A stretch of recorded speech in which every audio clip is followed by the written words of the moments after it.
listening to Clutch with Keon Rose. That's me. Thank you for joining me today, giving me just a little bit of your time. You know that I appreciate you.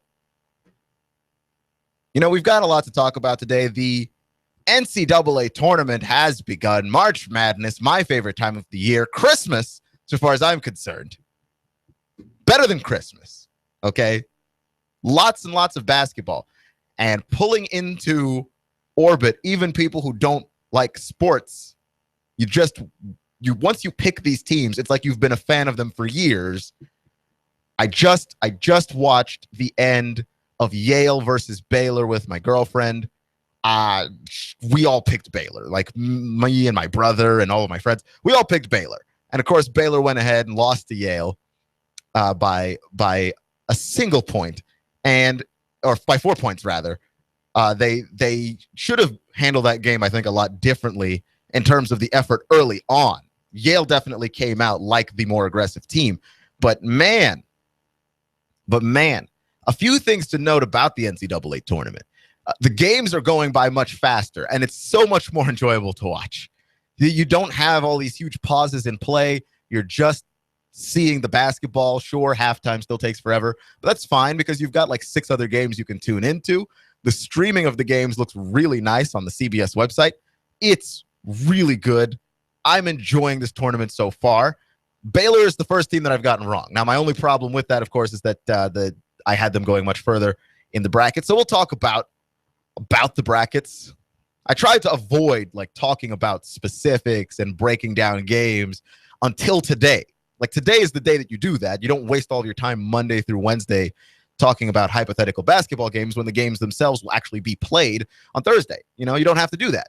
So I'm excited to talk about all of that. Obviously, UTC, the Mocs will be playing tonight. They play at 7:10, and I'm excited for that. I did pick them to beat Indiana. I think they are capable of beating Indiana. A lot of things are going to have to go right for them, okay? They can't foul. They can't get into foul trouble.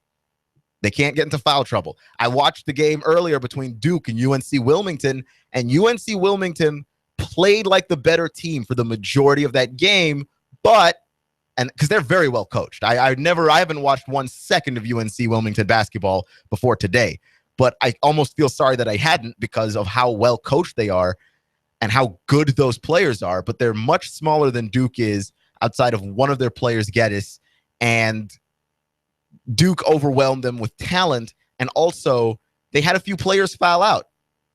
Kaycock fouled out for them, and I forget who. Geddes fouled out, and Geddes was their big guy. Once Geddes was not there to defend the paint and defend the rim, Marshall Plumlee, one of the million Plumlees that passes through the University of Duke, Marshall Plumlee stepped up in a huge way, and it was the Marshall Plumlee show from beginning to end. That was a fun game. This is what this day is all about.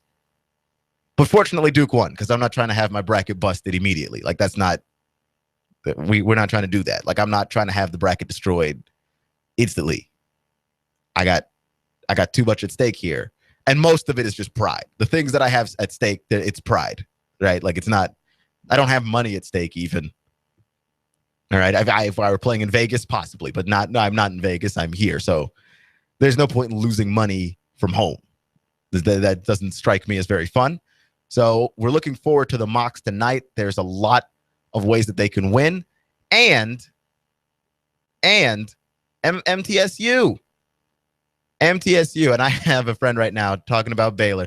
We have a friend right now that just found out that Baylor lost, and she's not happy. So here's the deal.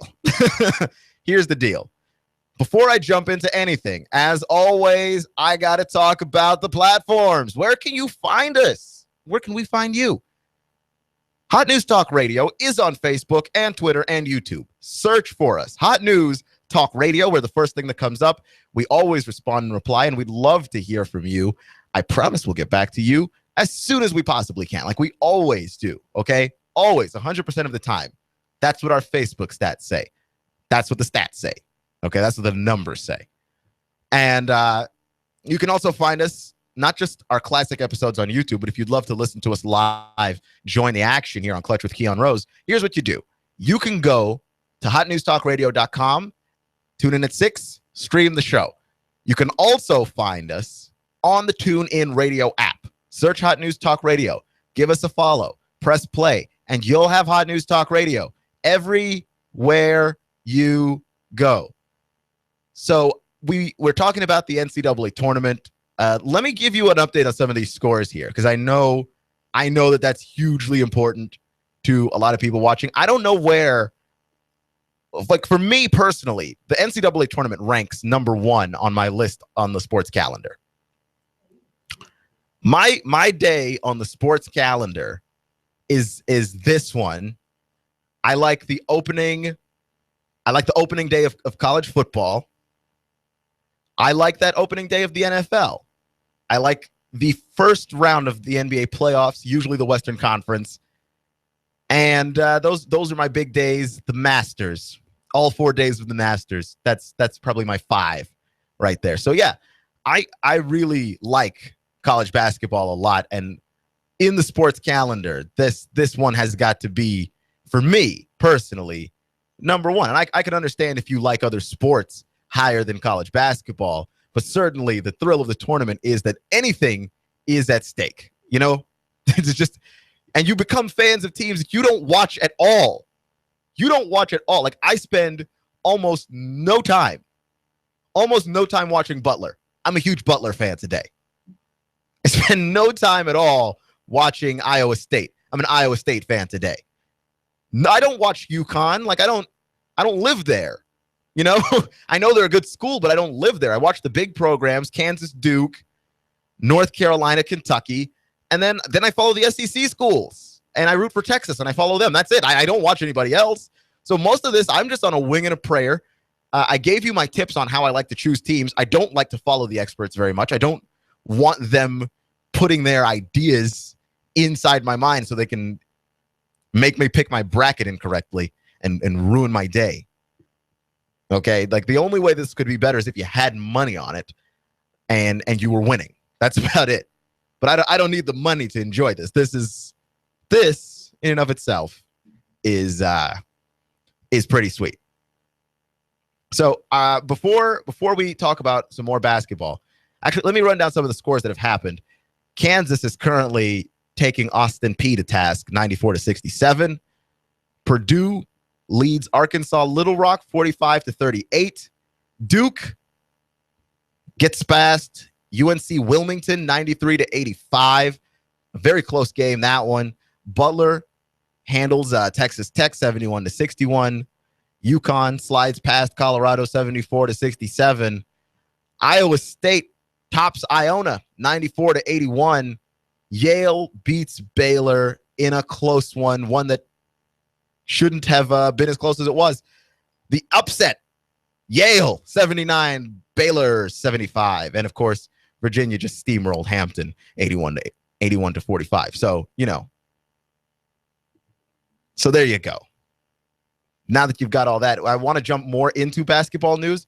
But before I do that, let's take a look. Let's take a look at some college football news. Rehash a little bit of what happened yesterday. Kirby Smart, the head coach of the University of Georgia, started talking about Nick Chubb, and he was talking about how Nick Chubb is basically he's started to run again. He started practicing again, which is great news if you're a Georgia fan. You're gonna need Chubb to do well. Started practicing again. No cutting yet for Nick Chubb, and certainly no fast running, no hard running. You don't want to put him through any of that yet. The ACL tear was a really bad tear. It wasn't an isolated tear. There were other ligaments weakened in the process for Nick Chubb. So you hope that he can come back from this and recover. But I don't know how far. Like, I do know that we've come a long way in the world of medical science, especially when it comes to repairing those joints and repairing those ligaments. It used to be you tear your ACL, your career's over. It used to be you tear your ligament that caused the one that causes you to get Tommy John surgery. It used to be you tear that your career's over as a pitcher. Guys get Tommy John surgery all the time these days. Guys get ACL surgery all the time these days.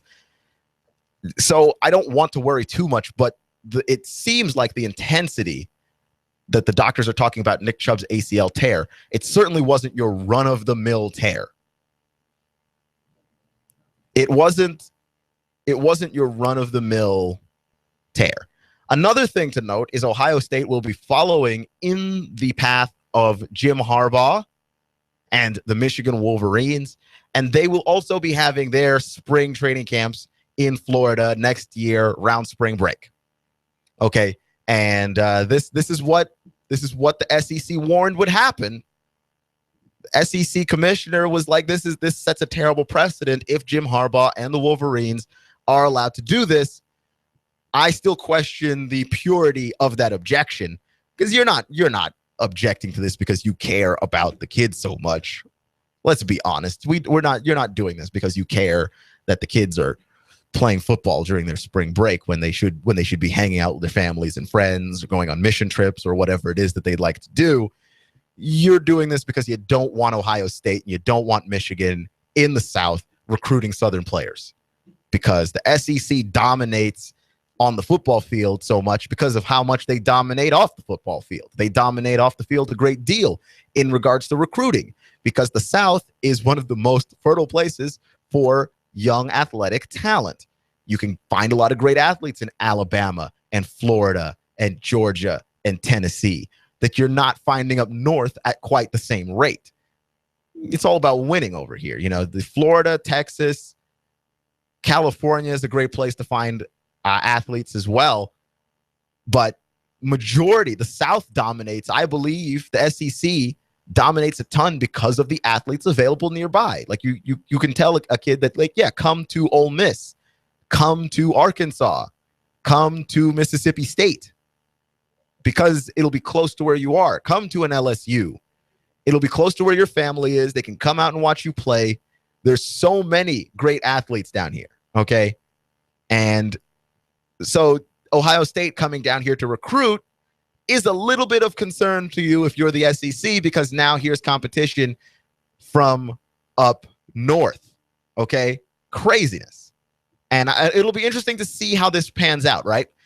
Like, if the NCAA does actually come down and step down and say, no, you can't have these camps down here during spring break. You can't have these camps, because there's nothing wrong with the location of the camps. You can have training camps wherever you want.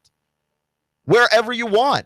The question is when. The SEC is challenging when. You can't do it during spring break because you've got spring break. High school students are off. They can come out and see you. You can recruit them. And the students that are supposed to be in college, they're supposed to be enjoying that time alone with their families. But there's no rule that says that they can't. There's no rule that says that you can't have a spring training practice.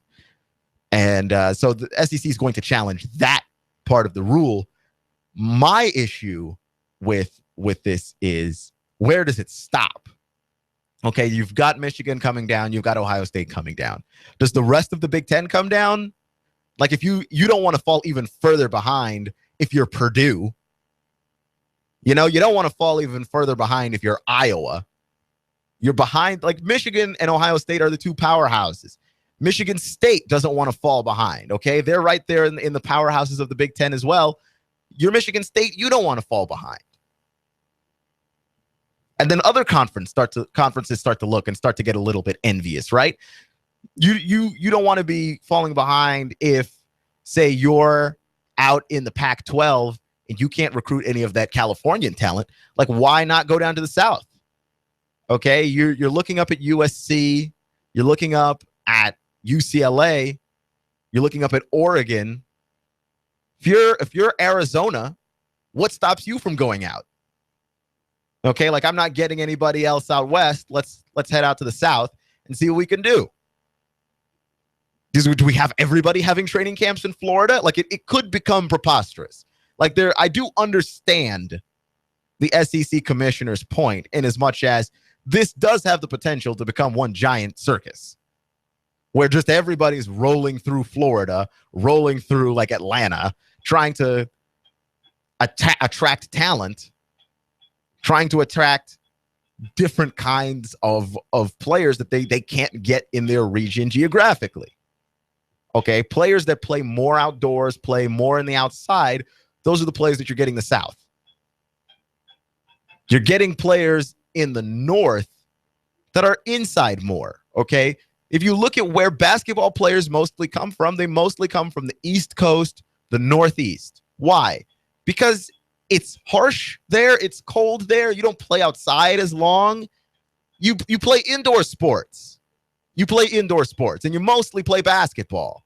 And so those places produce basketball players. The places in the South, it's warm. The weather's nicer. Summer is longer. Winter's shorter. You can play outside, and the South produces a ton of talent. And I can understand wanting to keep that.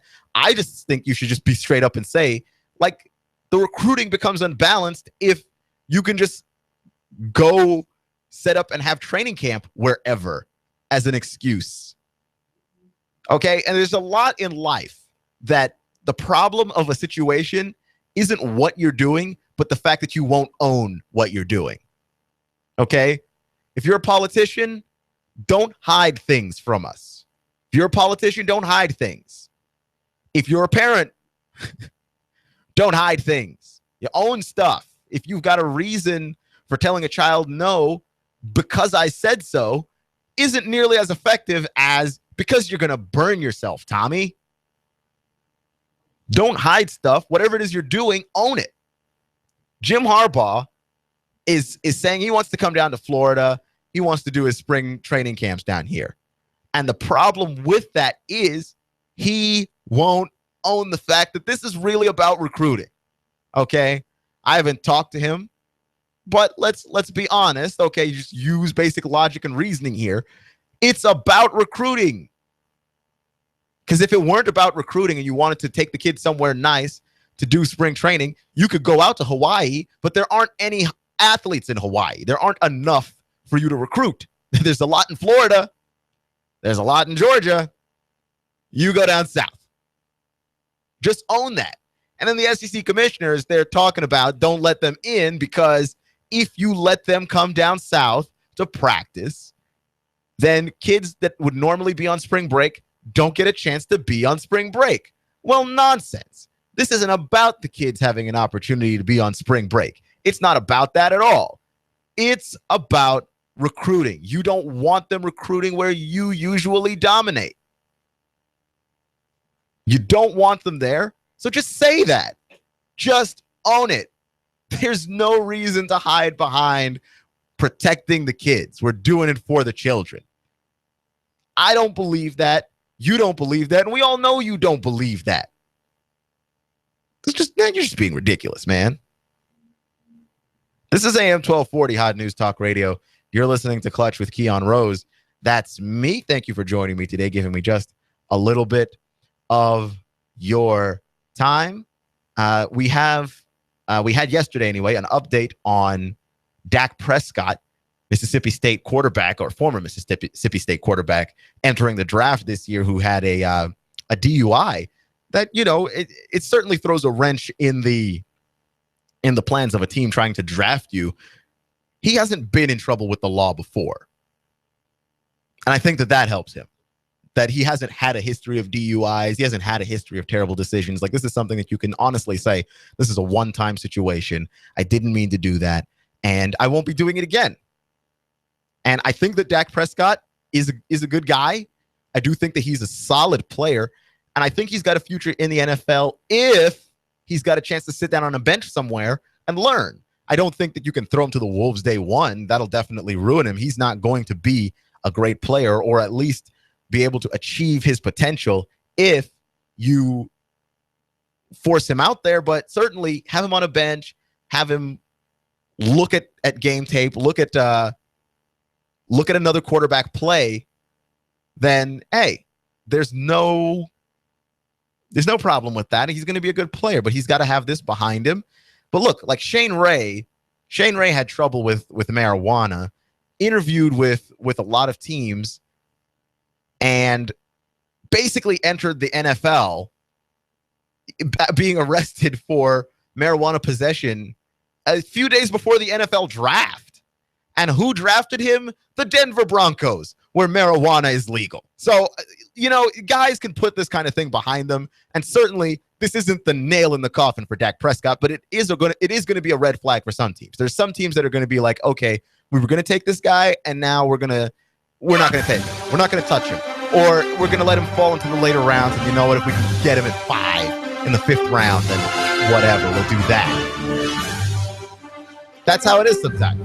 But I don't think this is the nail in the coffin for him. I think he's a good guy. I think he's a good player. And some team is certainly going to reach out and give him an opportunity. This is AM 1240 Hot News Talk Radio. Clutch with Keon Rose. That's me. We're talking about college basketball next. I'm blowing everything up. We're starting over. I'm doing a new show. I want guys who push it to the middle of the table and go over the top. Take a risk, fail miserably. I'm right, and I'm not wrong, and I'll never back down. Conflict works. Allow it. It's The Herd with Colin Cowherd. Right here and everywhere. Noon Eastern. You give us 12 minutes and 40 seconds. We'll give you Chattanooga and the world. News Talk 1240. Do you feel better outside your home or business than in? Indoor air quality is important. Mildew, mold, smoke, water, and rodent damage are prime causes of poor indoor air quality. Ducts, Indoor Air Professionals, better known as Duct Busters, cleans HVAC systems using 127 definable Duct Busters steps. Let Mark Thompson address the indoor air quality at your business to help reduce employee illnesses. Prevent fires by cleaning your dryer vents. Mark and his parents, Dick and Joan Thompson, have been building our local economy and helping local people with HVAC systems 16 years. Ducts, Indoor Air Professionals. Call 876-9907. 876-9907. Ducts. Call now. We're going to kill them all. We're going to kill them all. Let them cough. Let them wheeze. Let them sneeze. We're going to kill every one of them. We're going to stop you dead in your tracks.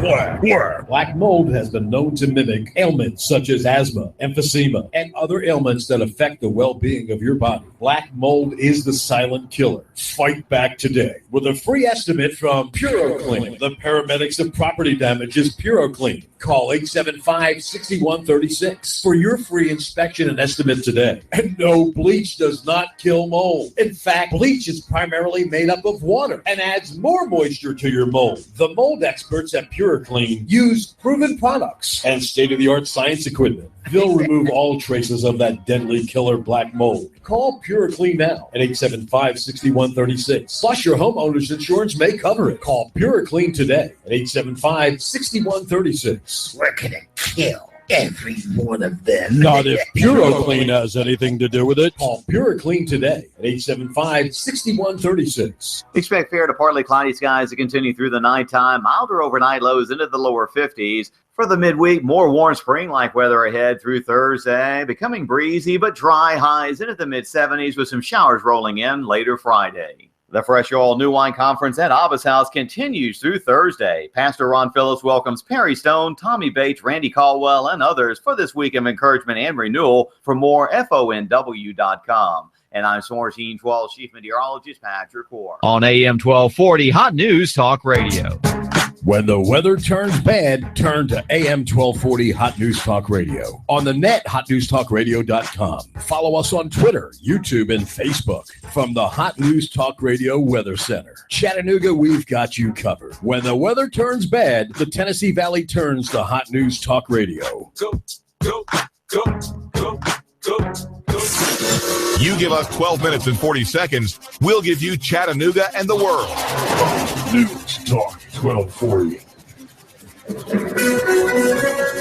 AM 1240 Hot News Talk Radio with your Hot News Now update.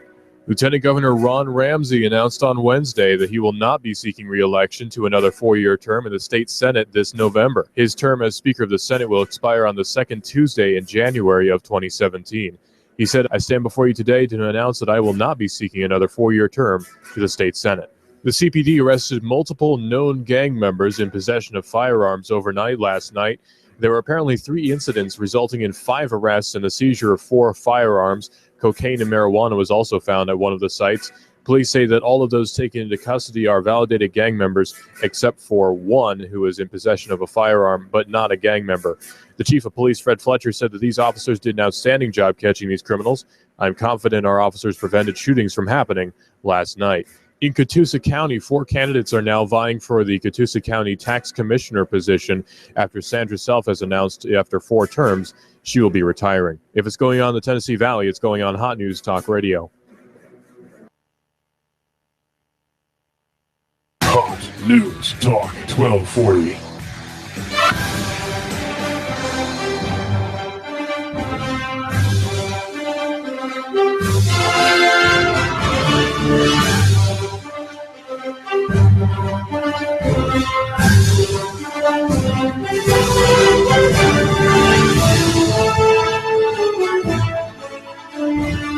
So Derrick Henry is a guy that he's very curious to me because he obviously was a fantastic running back at Alabama. And the big question about him is, how does he translate to the NFL? I mean, you ask this question, of course, of any college football athlete trying to make the jump to the NFL. Like, how do your skills translate? You end up with sneaky things like we didn't know about Tony Romo, and then all of a sudden, undrafted, this dude comes up and he's a good quarterback. Or, J.J. Watt was recruited as a tight end in college. He gets moved to the defensive side of the ball. He's a monster. We just don't know a lot of times about these guys. And then, of course, there's guys that win the Heisman Trophy, and we don't know where their career is going to go. Johnny Manziel's a Heisman Trophy winner. RG3's a Heisman Trophy winner. Tim Tebow's a Heisman Trophy winner. Troy Smith is a Heisman Trophy winner. And all of these guys deserve to win the Heisman Trophy, by the way, when they were in college, because at that level, that's where their skills translated the best. So, I mean, they're Heisman Trophy winners, but they just didn't translate as well to the NFL game. And look, RG3 is still not done. We don't know how that story is going to go. Johnny Manziel seems to not be able to get out of his own way off the field enough to be playing anything. And so, I mean, I think that's where his real damage is that we don't know how good a team could be with Johnny Manziel on it in his prime, because Johnny Manziel may not be in the league long enough into his prime. And for goodness sakes, the guy's father doesn't know if Johnny Manziel's going to be alive into his prime because of how hard his partying habits are. Like, it's bad with him. He needs help beyond that of returning to football. I would just like to see Johnny Manziel live a happy life.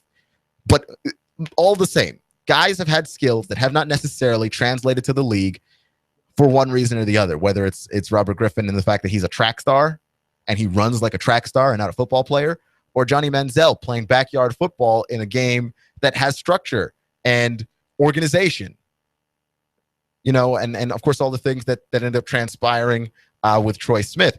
But Derrick Henry isn't going to be out of the league and not being a success in the NFL regarding anything around work ethic. Okay, he's definitely a hard worker, and he has that reputation. He works his tail off in practice, and he's a guy that you're not going to have any doubts about how hard he's willing to work and how smart he is on and off the field. He hasn't gotten into any trouble that we're aware of, and so I dare say Derrick Henry could probably be one of the best Heisman Trophy candidates to play in the NFL at the NFL level, because the Heisman Trophy award is not necessarily translated into NFL success. Now, part of that is the Heisman Trophy award keeps going to quarterbacks.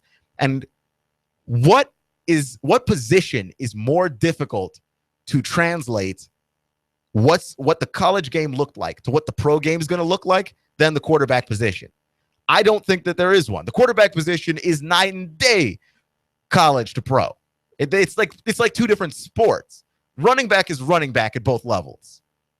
Okay, the only difference is the guys that are trying to tackle you get bigger, and the guys blocking for you get bigger. And presumably over time, you also get bigger.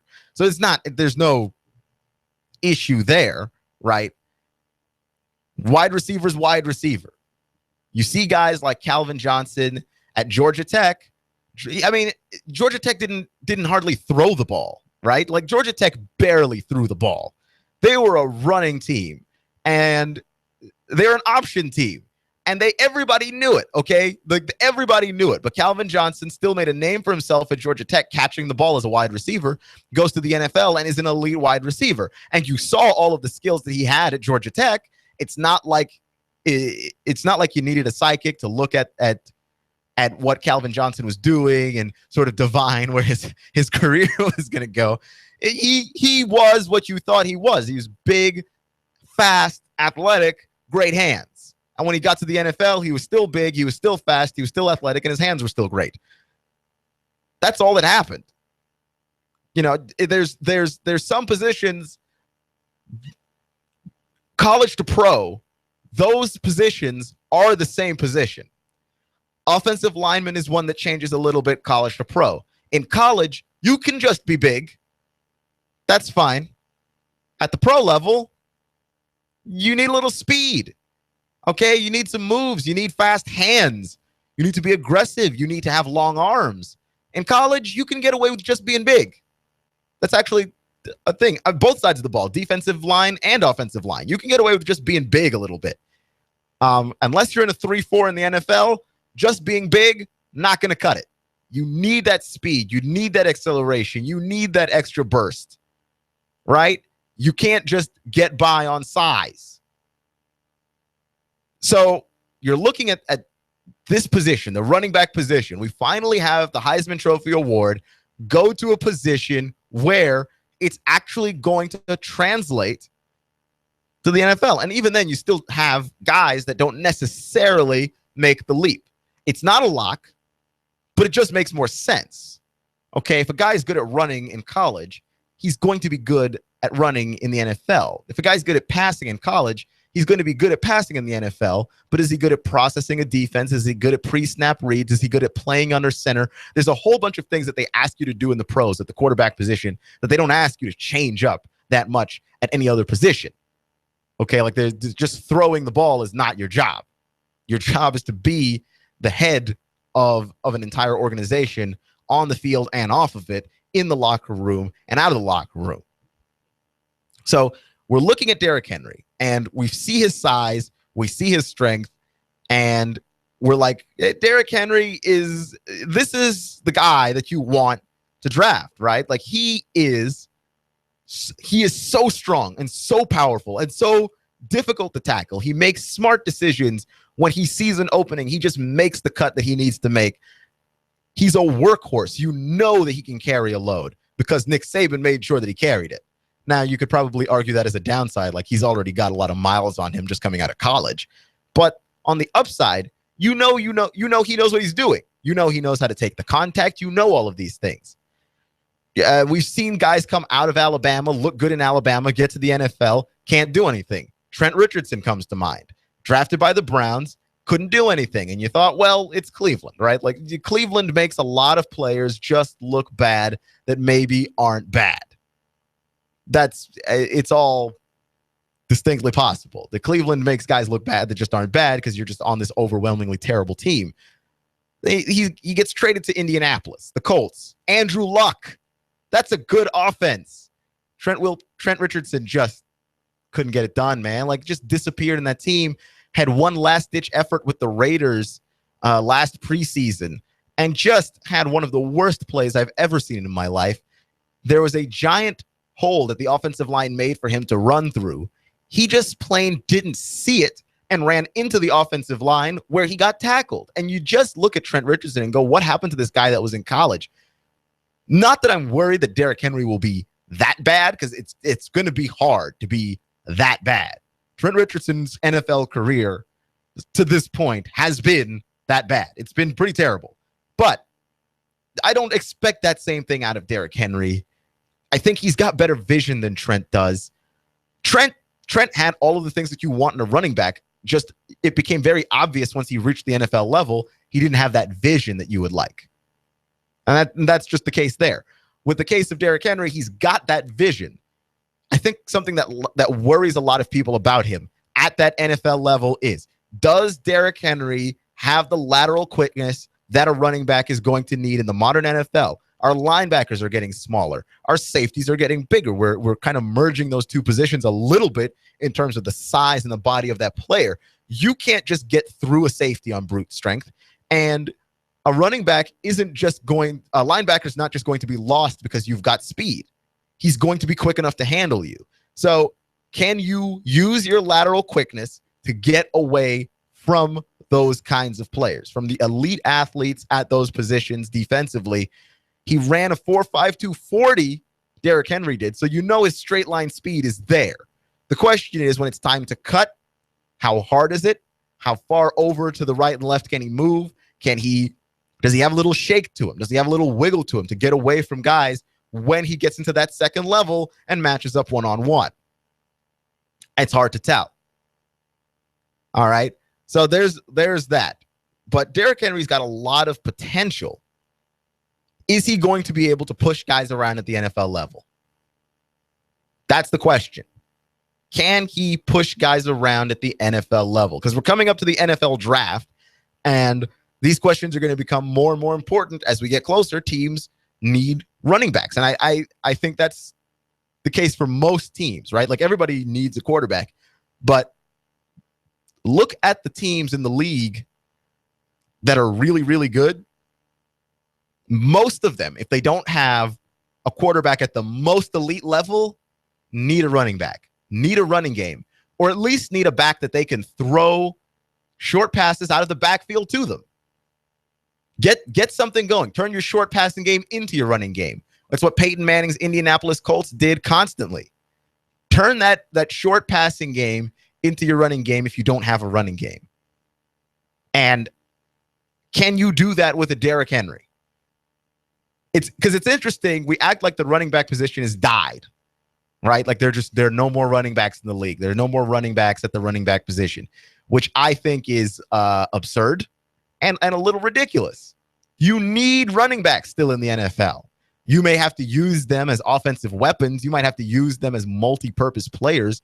Your running back may be catching more passes than they used to, but trust me, you need another guy in the backfield. If a running back's not good at blocking, he usually doesn't make a team.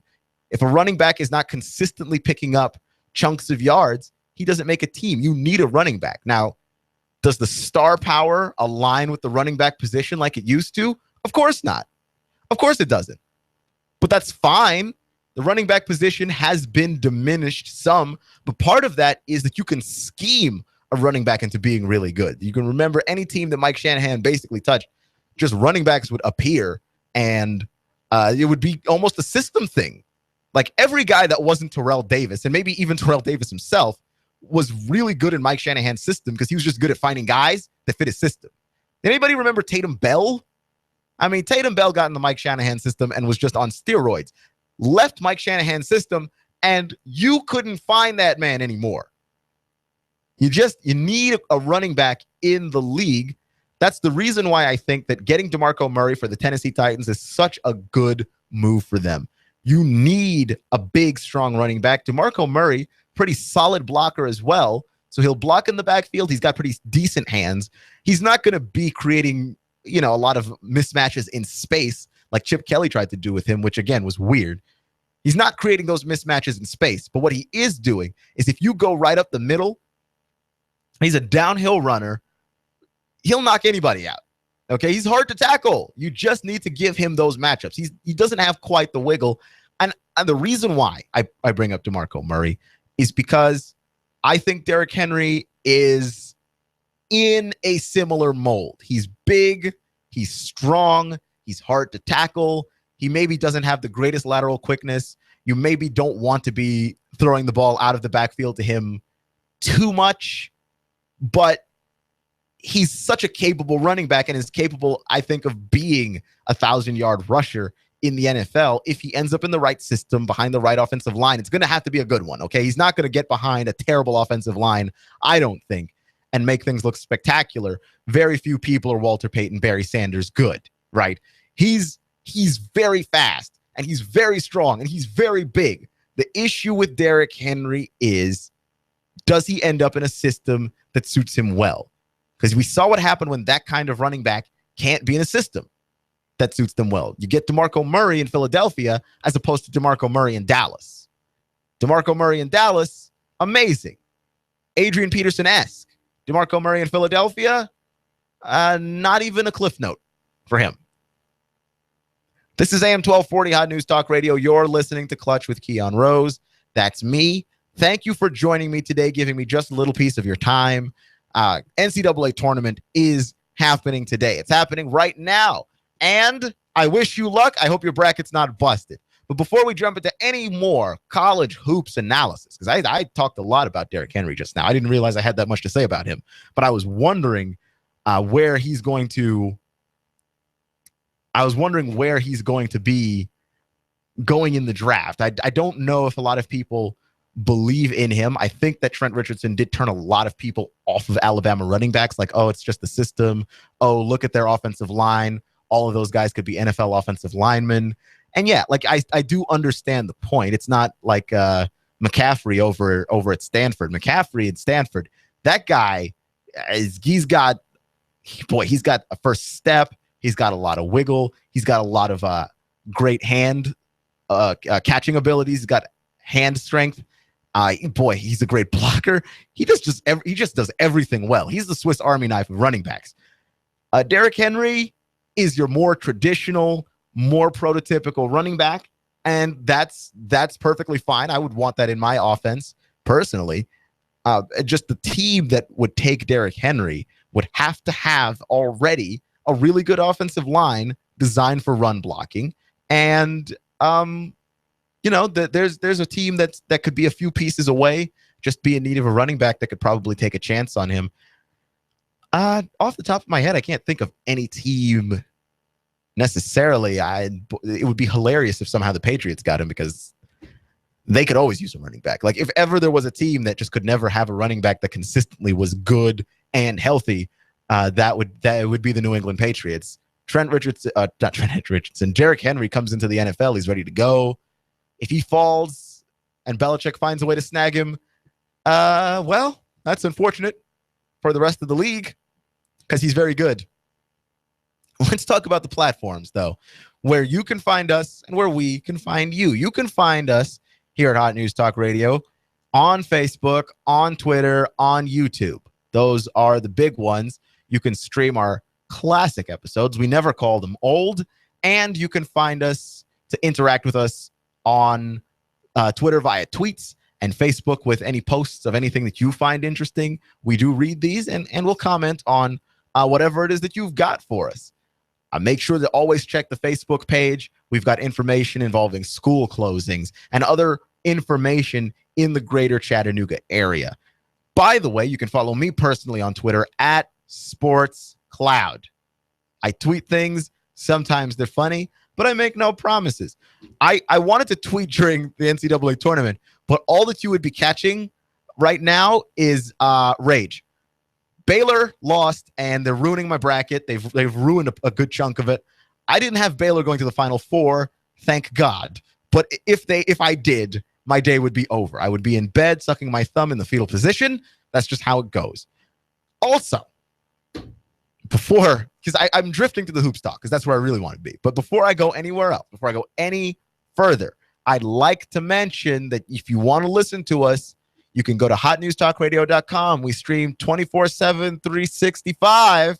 And on the TuneIn Radio app, simply search Hot News Talk Radio. Give us a follow, press play, and you'll have Hot News Talk Radio everywhere you go. Before I do anything else, let's get a college hoops update.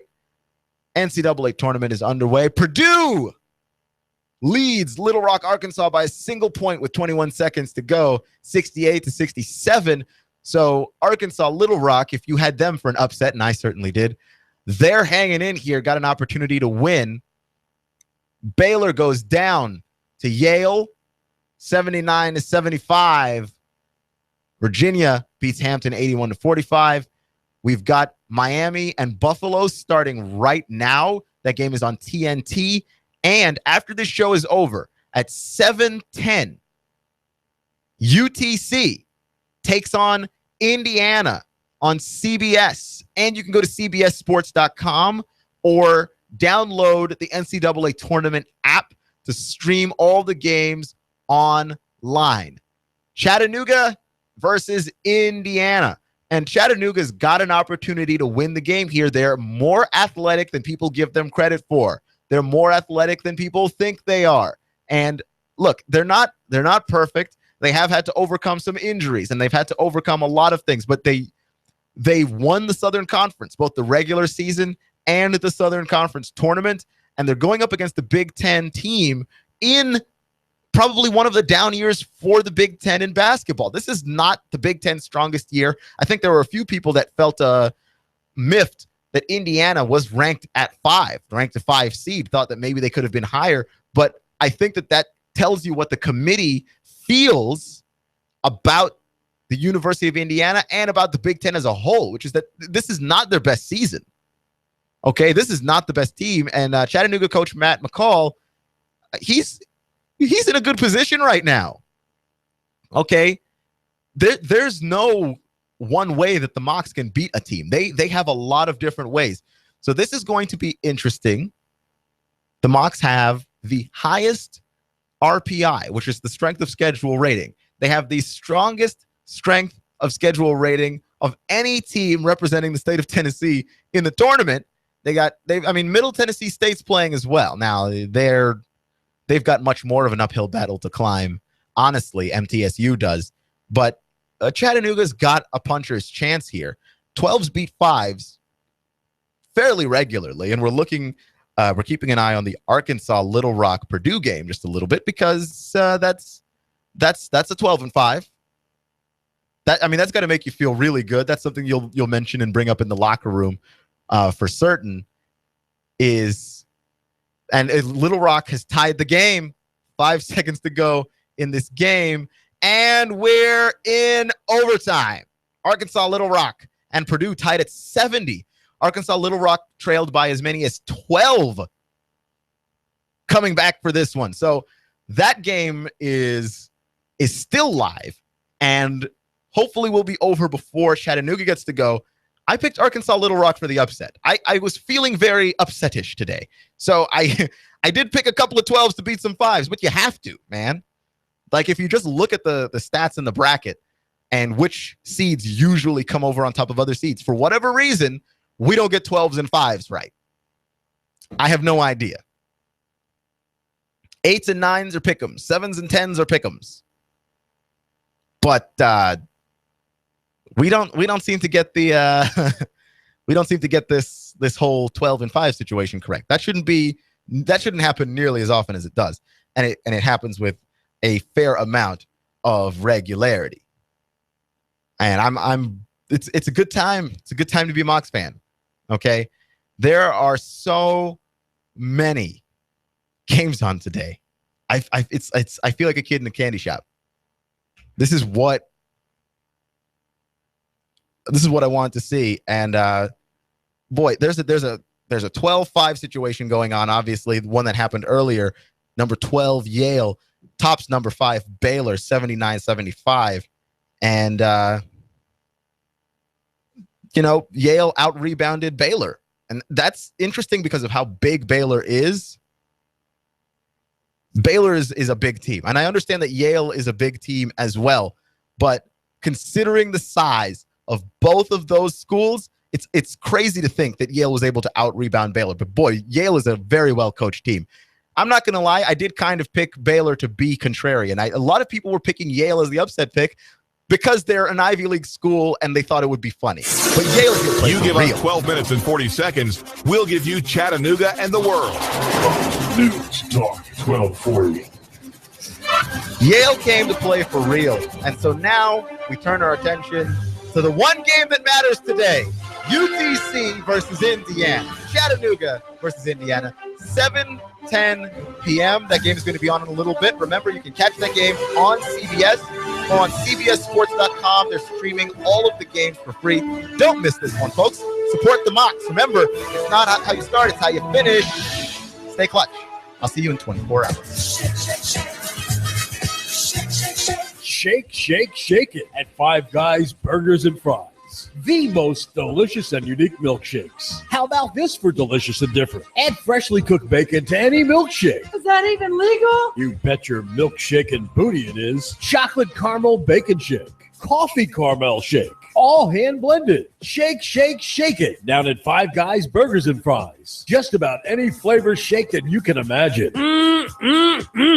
And they are delicious. Get your shake, shake, shake on at Five Guys Burgers and Fries. Five Guys Burgers and Fries, located in Hickson at North Point. Gun Barrel at the Walmart Center. Downtown 4th and Broad. And in Cleveland at Keith and Stewart. Shake, shake, shake.